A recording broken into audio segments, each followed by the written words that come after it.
નમસ્તે બાળ મિત્રો, સંસ્કાર વિનય વિદ્યા વિહાર ઓનલાઈન લેક્ચરમાં આપનું હાર્દિક સ્વાગત છે।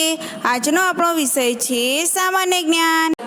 જુઓ વિદ્યાર્થીઓ, આજે આપણે પુનરાવર્તન શીખીશું। નીચેના પ્રશ્નોના ઉત્તર એક એક શબ્દમાં લખો। નંબર 1, આપણે ઘરનું આંગણું કેવું રાખવું જોઈએ? તો ચોખ્ખું। નંબર 2, આપણે દેશના સમાચાર જાણવા માટે શું વાંચીએ છીએ? તો આપણે દેશના સમાચાર જાણવા માટે છાપું વાંચીએ છીએ। નંબર 3, માટલામાં પાણી શાના વડે ગાળીને ભરવું જોઈએ? તો માટલામાં પાણી ઘડા વડે ગાળીને ભરવું જોઈએ। 4 નંબર, નાની ગોળ ટોપલી જેવો માળો કયું પક્ષી બનાવે છે? નાની ગોળ ટોપલી જેવો માળો બુલબુલ બનાવે છે। બુલબુલ નામનું પક્ષી છે, એ નાની ગોળ ટોપલી જેવો માળો બનાવે છે। નંબર 5, કઈ ઋતુમાં લોકો ટેટી અને તરબૂચ ખાવાની મજા પડે છે? તો ઉનાળાની ઋતુમાં લોકોને ટેટી અને તરબૂચ ખાવાની મજા પડે છે। જુઓ હવે આગળ, નીચેના પ્રશ્નોના ઉત્તર હા કે નામાં લખો। હવે તમને જે વાક્યો આપ્યા છે એ વાક્યોના જવાબો તમારે હા કે નામાં જવાબ લખવાના છે બાજુના બોક્સમાં, બરાબર? ચાલો આપણે સમજીએ કયા કયા પ્રશ્નો છે। તો નંબર 1, છાપું નિયમિત વાંચવું જોઈએ? તો જવાબ આવશે હા, કારણ કે આપણે છાપું નિયમિત જ વાંચવું જોઈએ, ત્યારે જ નવી નવી જાણકારી મળે છે। નંબર 2, ઉનાળાના મહિના ફાગણ, ચૈત્ર, વૈશાખ અને જેઠ છે? તો હા। નંબર 3, ચોમાસામાં માછીમારો માછલા પકડવા દરિયામાં જાય છે? તો જવાબ આવશે હા। નંબર 4, મચ્છરથી બચવા લોકો દવા છાંટે છે? જવાબ આવશે હા।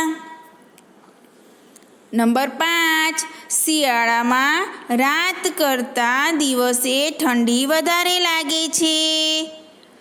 તો જવાબમાં આવશે ના, કારણ કે રાત કરતાં દિવસે ઠંડી ઓછી લાગે છે, એટલા માટે અહીંયા જવાબ ના આવશે। અહીંયા તો વાક્ય આપણે આવું આપ્યું છે કે શિયાળામાં રાત કરતાં દિવસે ઠંડી વધારે લાગે છે, તો જવાબ આવશે ના।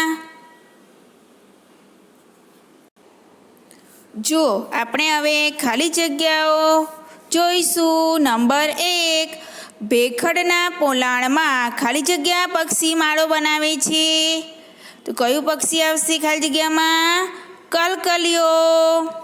નંબર 2, પાણીના માટલાને આપણે ખાલી જગ્યાથી ઢાંકીએ છીએ?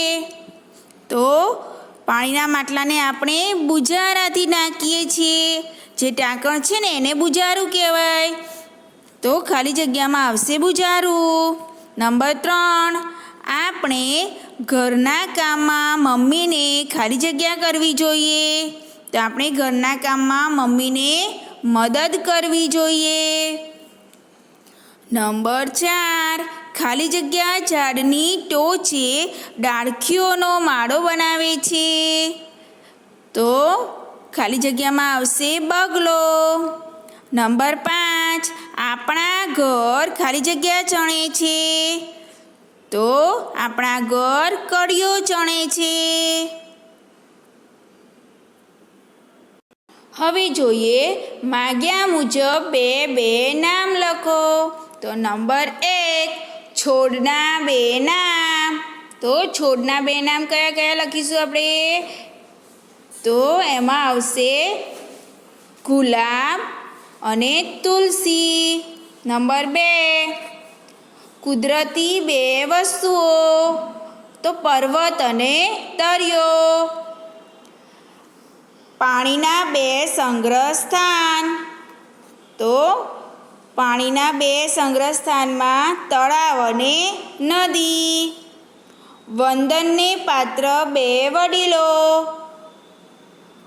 બા અને બાપુજી. પક્ષીઓના બે નામ, ચકલી અને કાગડો.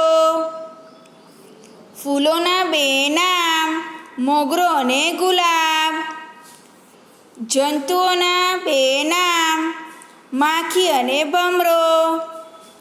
પાળેલા પ્રાણીઓના બે નામ, ગાય અને ભેંસ. રોગના બે જંતુઓ, માખી અને મચ્છર. તમારી બે સારી ટેવો: સ્વચ્છતા રાખવી અને વાંચન કરવું. આ આપણી સારી બે ટેવો છે.